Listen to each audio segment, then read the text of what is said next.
तुम्ही मान्य करायला तयार आहे? शेवटी कायदेशीरदृष्ट्या कायदेशीर नाहीये, किंवा बेकायदेशीर आहे. घटनात्मक संस्था ज्याला निवडणूक आयोग आपण म्हणतो, हे घटनाबाह्य काम केलेले हा, आहे. हे त्यांनी घटनात्मक आज नाहीच आहे. तुमच्याकडून मूळ पक्ष हा तुमचा नाही असं सांगितलं, धनुष्यबाण तुमचा नाही हे त्यांनी सांगितलं. आणि तरीही आज नरेंद्र मोदी असं म्हणतायत, उद्धव ठाकरे माझे मित्र आहेत, उद्धव ठाकरे माझे मित्र आहेत. हे नरेंद्र मोदी सांगण्याचे धाडस करतायत. हे सगळं पाप करून आणि नरेंद्र मोदी त्याही पुढे जाऊन असं सांगण्याचं धाडस दाखवत आहेत, उद्धव ठाकरे संकटात सापडले तर मी त्यांच्या पाठीशी उभा राहीन. हे काय गौडवंगाला हा लोकांना प्रश्न पडलाय. हा संभ्रम मोदींच्या मनात का व्हावा हे हा. मला कळत नाही. कारण ते पुढे असे म्हणाले होते की माझं ऑपरेशन झालं. ते फार मला त्याच्याबद्दल जास्त बोलायला आवडत नाही कधी, हा. कारण त्या एका भयानक अनुभवातून मी गेलो, जो अनुभव कोणालाही आयुष्यात कधी येऊ नये.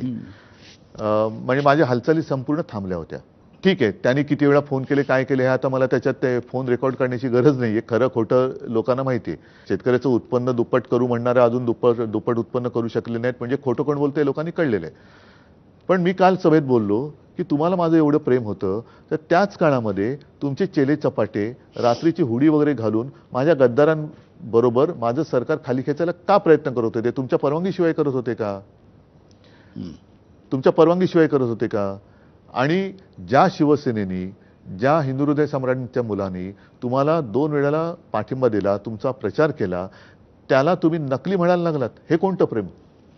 हे चायनीज प्रेम आहे का? हे कोणतं प्रेम आहे? म्हणजे प्रेमाची व्याख्या तरी काय तुमची? अमित शहा म्हणतात, वारंवार म्हणतात महाराष्ट्रातून, आणि नरेंद्र मोदी म्हणतात की उद्धव ठाकरे यांची शिवसेना नकली आहे.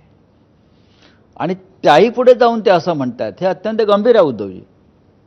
उद्धव ठाकरे यांची शिवसेना नकली आहे म्हणजे बाळासाहेब ठाकरेंनी जी शिवसेना स्थापन केली आणि जी उद्धव ठाकरे यांच्या हातात सोपवली, आणि ज्या उद्धव ठाकरेंबरोबर नरेंद्र मोदी असतील किंवा भाजपा राज्यातला असेल, त्यांनी अनेक वर्ष काम केलं, 25 वर्ष सत्ता भोगली, ती शिवसेना नकली.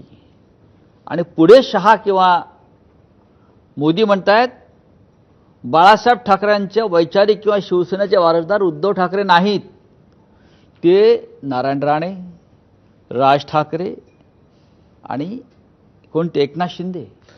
श्यामाप्रसाद मुखर्जींनी त्यावेळेला बंगालच्या फाळणीला पाठिंबा दिला होता.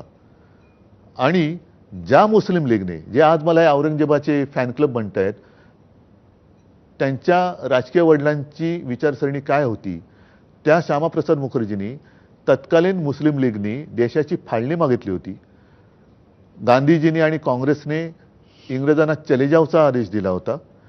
आणि श्यामाप्रसाद मुखर्जींनी तिथल्या गव्हर्नरला सांगितलं होतं की चले जाव ही चळवळ ही चिरडली पाहिजे, तिच्याशी कसा मुकाबला केला पाहिजे, आणि आम्हाला इंग्रजांची राजवट का पाहिजे, तर देशाच्या कायदा आणि सुव्यवस्थेसाठी. म्हणजे तत्कालीन मुस्लिम लीगच्या फजलुल हक यांच्या मंत्रिमंडळात श्यामाप्रसाद मुखर्जी 11 महिने अर्थमंत्री होते. याचा अर्थ तुम्ही काय सांगाल? आणि त्यांनी मला हिंदुत्व शिकवावं, त्यांनी बाळासाहेबांचे विचार मला शिकवायचे आणि त्यांच्याकडनं मी शिकायचे. हा कोणता प्रकार? म्हणजे एक तर तुम्ही स्वातंत्र्य लढ्यात कुठे नव्हता, ते कुठेच नव्हते. स्वातंत्र्य लढ्यामध्ये जी काँग्रेस उतरली होती, ती काँग्रेस नको म्हणून देशाची फाळणी मागणाऱ्या तत्कालीन मुस्लिम लीगच्या बरोबर तुम्ही मांडीला मांडी लावून बसलात. बंगालच्या फाळणीला तुम्ही तेव्हा पाठिंबा दिलात, चले जावला विरोध केलात. तुमच्याकडनं मी काय शिकायचं? काही दिवसातलं नरेंद्र मोदींची वक्तव्य पाहता तुमच्याविषयी अत्यंत प्रेमानं भरभरून बोलतायत ते. लोकांना आश्चर्य वाटते त्याच्यामुळे.